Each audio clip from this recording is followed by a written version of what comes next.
Hello friends, welcome to AH times. Friends, ఈరోజు మీ అందరికీ ఈ వీడియోలో ఇప్పుడే వచ్చినటువంటి ఒక బ్రేకింగ్ న్యూస్ అప్డేట్ గురించి చెప్పడానికే ఈ యొక్క వీడియోని అయితే చేయడం అయితే జరుగుతుందండి. సో ఆ బ్రేకింగ్ న్యూస్ అప్డేట్ ఏంటంటే మన యొక్క ఏపీ రాష్ట్ర వ్యాప్తంగా మనకు ఎవరైతే మహిళలు ఉన్నారో ఏపీలో మహిళలకు సంబంధించి, అలాగే విద్యార్థులకు సంబంధించి, అలాగే తల్లులకు సంబంధించి టోటల్గా మనకు ఏపీ రాష్ట్ర వ్యాప్తంగా జూలై నెలలో మనకు ఆల్మోస్ట్ అయితే మనకు 7 పథకాలకు సంబంధించిన డబ్బులు అయితే విడుదల చేయబోతున్నారండి నూతన ప్రభుత్వం, ఏపీ ప్రభుత్వము. అయితే ఈ 7 పథకాల్లో మనకు ముఖ్యంగా మహిళలు అయితే ఉన్నారు, అలాగే రైతులు కూడా ఉన్నారు, సో తల్లులు కూడా అయితే ఉన్నారు, సో మనకి ఏంటంటే విద్యార్థులు కూడా అయితే ఉన్నారండి. అయితే మనకు ఏ పథకానికి సంబంధించి డబ్బులు ఎంత విడుదల చేస్తారు, అలాగే మనకు ఏ తేదీని విడుదల చేస్తారు, పూర్తి వివరాలు తెలియజేస్తాను. ఈ వీడియో మీకు నచ్చినట్లయితే లైక్ చేసుకోండి, ఛానల్ను సబ్స్క్రైబ్ చేసుకోకపోతే వెంటనే ఛానల్ను సబ్స్క్రైబ్ చేసుకుని ఫాలో అవుతానండి. మన యొక్క ఏపీకి సంబంధించి ఎలాంటి ఇన్ఫర్మేషన్ వచ్చినా కంపల్సరీగా మీకు తెలియజేస్తూ ఉంటాను. ఇక వివరాలు అనేది తెలుసుకుందామండి. మన యొక్క ఏపీ రాష్ట్ర వ్యాప్తంగా మనకు జూలై నెలలో ఆల్మోస్ట్ ఏంటంటే మనకు 7 పథకాలకు సంబంధించిన డబ్బులు అయితే విడుదల చేయబోతున్నారండి. అయితే మనకు ఏ పథకాలకు సంబంధించి విడుదల చేస్తారు, ఏ తేదీని విడుదల చేస్తారు, సో ఎవరెవరికి ఎంత ఇస్తారు, సో దీనికి సంబంధించి మనకు ఏమేమి ఉండాలి, పూర్తి వివరాలు తెలియజేస్తాను. మన యొక్క ఏపీ రాష్ట్ర వ్యాప్తంగా సీఎం చంద్రబాబు నాయుడు గారు అయితే మేనిఫెస్టో సూపర్ 6 మేనిఫెస్టో అయితే తీసుకురావడం అయితే జరిగింది. సో దీని కారణంగా మనకేంటంటే మనకు జూలై 1వ తేదీన మనకు అమలు కాబోయే పథకం వచ్చేసి పెన్షన్ కానుకండి, ఎన్టీఆర్ పెన్షన్ భరోసా అనే పథకం ద్వారా మనకు పెన్షన్లకు సంబంధించి ఏంటంటే గత ప్రభుత్వంలో 3,000 రూపాయలు పెన్షన్ అయితే ఇస్తూ వచ్చారు. అయితే ఇప్పుడు ఈ ప్రభుత్వంలో మాత్రం మనకు 4,000 రూపాయల పెన్షన్ అయితే చేసిస్తామని, అలాగే ఏదైతే ఏప్రిల్ నెలకు సంబంధించి, మే నెలకు సంబంధించి, జూన్ నెలకు సంబంధించి ఏదైతే ఉన్నాయో సో ఆ 1000 అంటే టోటల్గా ఈ 3,000 ప్లస్ ఈ 4,000 టోటల్గా 7,000 రూపాయలు పెన్షన్లు అయితే అందిస్తామని చెప్పేసి చంద్రబాబు నాయుడు గారు అయితే ప్రకటించారు. అలాగే ఎవరైతే వికలాంగులు ఉన్నారో వీరికి మాత్రం ఏంటంటే 6,000 రూపాయల వరకు అయితే పెన్షన్ అయితే ఇస్తామని చెప్పేసి ప్రకటించారు. అలాగే నెక్స్ట్ వచ్చేసి అలాగే ఎవరైతే వైకల్యానికి గురై ఉంటారో, అంటే మంచాలపైన ఉంటారో అలాంటి వాళ్ళకు 15,000 రూపాయల పెన్షన్ అయితే ఇస్తారు. అలాగే కిడ్నీ బాధితులు, అలాగే నెక్స్ట్ డయాలసిస్, తలసేమియా రోగులు ఎవరైతే ఉన్నారో వీరికి 10,000 రూపాయల వరకు అయితే పెన్షన్ అనేది ఇవ్వడం అయితే జరుగుతుందండి. అయితే ఈ పెన్షన్ల పంపిణీ అనేది మనకు జూలై 1వ తేదీన అయితే జరుపుతారు. అయితే 1వ తేదీన ఆల్మోస్ట్ ఏంటంటే అందరికీ ఇవ్వాలని చెప్పేసి రూల్ అయితే పెట్టారండి ప్రభుత్వము. అయితే జూలై 1వ తేదీన కంపల్సరీగా అందరికీ అయితే ఇస్తారు. ఒకవేళ మిగిలిపోయిన వారు ఉంటే కనుక జూలై 2వ తేదీ వరకు అయితే పంపిణీ అనేది జరుగుతుంది. జూలై 3వ తేదీన పంపిణీ అనేది స్టాప్ చేసేస్తారు. సో జూలై 3వ తేదీన గవర్నమెంట్కి ఈ అమౌంట్ ఏదైతే పెండింగ్లో ఉందో సో ఆ అమౌంట్ అనేది టోటల్గా సబ్మిట్ చేయాల్సి అయితే ఉంటుందండి. అలాగే మనకు ఈ జూలైలో మనకు ఏంటంటే కొంతమంది ఒక్కొక్క ప్రదేశంలో ఉండి, ఒక ప్రాంతంలో ఉండి వేరొక ప్రాంతానికి వెళ్ళి స్థిరపడి ఉండి అక్కడి నుంచి వచ్చి పెన్షన్ అనేది తీసుకుంటూ ఉన్నారండి. గత ప్రభుత్వంలో ఏంటంటే 5-6 రోజుల వరకు అయితే మీరు పెన్షన్ అనేది తీసుకునే విధంగా అయితే మనకు రూల్ అయితే ఉండేది. ఇప్పుడు ఏంటంటే మనకు ఓన్లీ 2 రోజుల వరకే. సో జూలై 1న మీరు రావడం మిస్ అయితే కనుక జూలై 2వ తేదీన మీరు కంపల్సరీ తీసుకోవచ్చు. ఒకవేళ మీరు జూలై 2వ తేదీన కూడా రావడం మిస్ అయి ఉండి 3వ తేదీ కనుక వస్తే కనుక మీకు పెన్షన్ అనేది రాదు. తప్పనిసరిగా మీరు జూలై 1వ తేదీన అటెండ్ అయ్యే విధంగా కూడా మీరు ఏర్పాట్లు అయితే చేసుకోవాల్సి అయితే ఉంటుందండి. అలాగే పెన్షన్ల పంపిణీకి సంబంధించి చూసుకున్నట్లయితే మన ఇళ్ళకే పెన్షన్ల పంపిణీ అయితే చేయడం అయితే జరుగుతుంది. అయితే ఈ పెన్షన్ల పంపిణీలో మనకి ఏంటంటే 7,000 పంపిణీ చేస్తారు. ఇది మనకు గ్రామ మరియు వార్డు సచివాలయ సిబ్బంది ఉద్యోగులు ఎవరైతే ఉన్నారో వారి చేత పెన్షన్ల పంపిణీ అనేది చేయబడుతున్నారు. ఒకవేళ గ్రామ మరియు వార్డు సచివాలయ సిబ్బంది అక్కడ అందుబాటులో లేని కారణం ఉంటే కనుక అలాంటప్పుడు అంగన్వాడీ ఉద్యోగులు ఎవరైతే ఉన్నారో, అలాగే టీచర్స్ ఎవరైతే ఉన్నారో వాళ్ళని యూజ్ చేసుకొని పెన్షన్ల పంపిణీ అనేది చేపట్టడం అయితే జరుగుతుంది. అయితే మనకు ఈ పెన్షన్లకు సంబంధించి తప్పనిసరిగా ఎవరు మిస్ చేసుకోకుండా సో మనకు జూలై 1వ తారీఖున వచ్చి మీరు పెన్షన్ అనేది తీసుకోండి.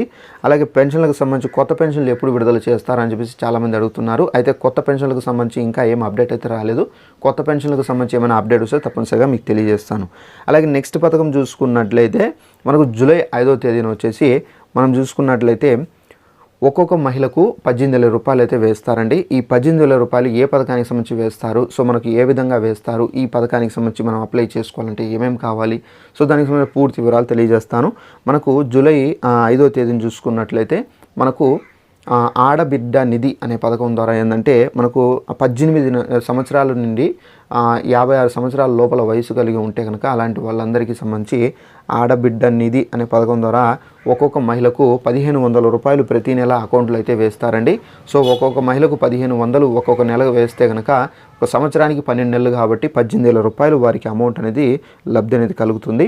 అయితే ఈ పథకానికి సంబంధించి అప్లై చేసుకోవాలంటే మనకు రేషన్ కార్డు అనేది ఉండాలి, అలాగే ఆధార్ కార్డు అనేది కంపల్సరీగా అయితే ఉండాలి, అలాగే మన యొక్క బ్యాంక్ అకౌంట్ అనేది ఉండాలి. బ్యాంక్ అకౌంట్లకి తప్పనిసరిగా ఆధార్ లింకప్ చేసుకొని ఉండాలి, మొబైల్ నెంబర్ లింకప్ చేసుకోవాలి, అలాగే ఎన్పిసి కూడా మీరు లింకప్ చేసుకొని అయితే ఉండాలి. అలాగే మనకు 12వ తేదీన చూసుకున్నట్లయితే అంటే జూలై 12వ తేదీన చూసుకున్నట్లయితే 15,000 రూపాయలు అయితే వేస్తారు.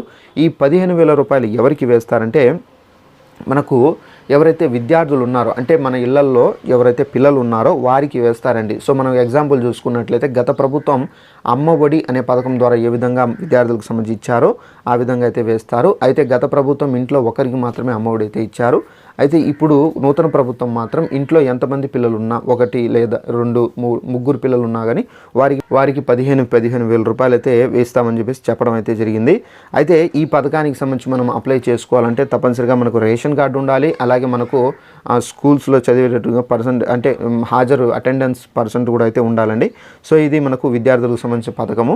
సో ఇది మనకు తల్లికి వందనం అనే పేరుతో ఈ పథకాన్ని అయితే విడుదల చేశారండి. అయితే మనకు 15వ తేదీ ఏంటంటే మనకు జూలై 15వ తేదీ చూసుకున్నట్లయితే మనకు 3,000 రూపాయలు అయితే వేయబోతున్నారండి. అయితే ఈ 3,000 రూపాయలు ఏ పథకానికి సంబంధించి వేయబోతున్నారంటే సో ఎవరైతే ఏపీలో చదువుకొని ఉద్యోగాలు లేక నిరుద్యోగులు ఉన్నారో అలాంటి వాళ్ళకి సంబంధించి యువతులకు ఇద్దరికి అయితే మనకు డిగ్రీ చదివి ఖాళీగా ఉంటారు కదా. సో అలాంటి వాళ్ళకి ఏంటంటే నిరుద్యోగ భృతి అనే పథకం ద్వారా 3,000 రూపాయలు వీరి యొక్క అకౌంట్లో అయితే వేస్తారు. ఈ పథకానికి సంబంధించి తప్పనిసరిగా మనకు బ్యాంక్ అకౌంట్ ఉండాలి, రేషన్ కార్డు ఉండాలి, ఆధార్ కార్డు ఉండాలి, అలాగే మీరు చదువుకున్నటువంటి ఏదైతే డిగ్రీ పాస్ అయినట్టుగా ప్రూఫ్స్ కూడా అయితే ఉండాల్సి అయితే ఉంటుందండి. అలాగే మనకు జూలై 22వ తేదీన రైతులకు సంబంధించి రైతు పెట్టుబడికి సంబంధించినటువంటి డబ్బులు అనేది ఇస్తారండి. సో మనకు జూలై 22వ తేదీన రైతులకు సంబంధించి మనకేంటంటే గత ప్రభుత్వం ఏంటంటే రైతు భరోసా కింద డబ్బులు అయితే ఇచ్చారు. అయితే మనకు రైతులకు సంబంధించి ఈ డబ్బులు అనేవి మనకు 20,000 వరకు అయితే ఇవ్వడం అయితే జరుగుతుందండి. సో ఈ డబ్బులు అనేవి మనకు మొదటి విడతలో ఎంత ఇస్తారు, రెండో విడతలో ఎంత ఇస్తారు, దానికి సంబంధించి ఇంకా విధి విధానాలు అయితే రావడం అయితే జరుగుతుంది. అలాగే మనకు 28వ తేదీని చూసుకున్నట్లయితే మనకు మహిళలకు సంబంధించి ఏంటంటే మనకు ఈ గ్యాస్ సిలిండర్లు ఉన్నాయి కదా. సో ఈ గ్యాస్ సిలిండర్లు మనకు ఉచితంగా అయితే ఇస్తున్నారు. సో ఇది మనకు ప్రతి కుటుంబానికి ప్రతి కార్డుకి మనకు సంవత్సరానికి 3 సిలిండర్లు అయితే ఇస్తారండి. సో 3 సిలిండర్లు ఇస్తే కనుక మనకు ఒక్కొక్క సిలిండర్ ఆల్మోస్ట్ 850 రూపాయలు ఈ విధంగా అయితే ఉంది కాబట్టి సో మనకు ఆల్మోస్ట్ సంవత్సరానికి ఒక 1,500, 1,600 వరకు అయితే వీరికి లబ్ధి అనేది జరుగుతుంది. సో ఈ విధంగా అయితే మనకు మహిళలకు సంబంధించి, రైతులకు సంబంధించి, అలాగే తల్లులకు సంబంధించి, విద్యార్థులకు సంబంధించి మొత్తం అయితే ఈ డబ్బులు అనేవి జమ కాబోతున్నాయి. తప్పనిసరిగా దీనికి సంబంధించి మనకు విడుదల చేస్తున్నారండి వెబ్సైట్స్. సో రూపొందిస్తున్నారు. దీనికి సంబంధించి మనకి ఏమేమి డాక్యుమెంట్స్ కావాలి ఏంటి, దీనికి సంబంధించి విధి విధానాలు అయితే విడుదల చేస్తారు. సో దానికి సంబంధించి మీరు అప్లై చేసుకోవాల్సి అయితే ఉంటుందండి. అప్లై చేసుకున్న తర్వాత మీకు ఎలిజిబిలిటీ చూసి మీకు అమౌంట్ అనేది వేయడం అయితే జరుగుతుందండి. సో ఇదండి మనకు ఉన్నటువంటి ఇన్ఫర్మేషన్. ఈ వీడియో మీకు నచ్చినట్లయితే లైక్ చేసుకుని ఛానల్ను సబ్స్క్రైబ్ చేసుకుని ఫాలో అవుతానండి. Thanks for watching this video. All the best.